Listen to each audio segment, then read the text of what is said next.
El Consejo Asesor para la Investigación y el Desarrollo ha decidido este lunes en una reunión ordinaria los destinatarios de las 40 becas de 4 años destinadas a este ámbito.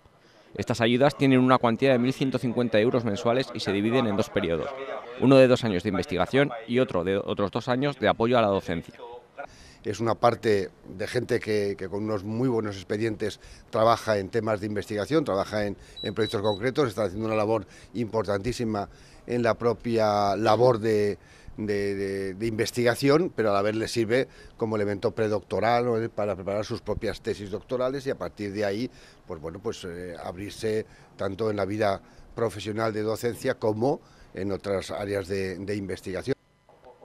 Durante el encuentro, que se ha celebrado en la sede de BSH en Montañana, los miembros del CONAI han analizado la importancia de vincular la investigación al mundo de la empresa. Y hacer una reflexión también, que nos estaba sirviendo a lo largo de la mañana, para ver cómo somos capaces de conectar bien la investigación con las empresas. Se llegaba a la conclusión de decir, una fábrica se puede sujetar en un territorio si está acompañada con investigación, si no,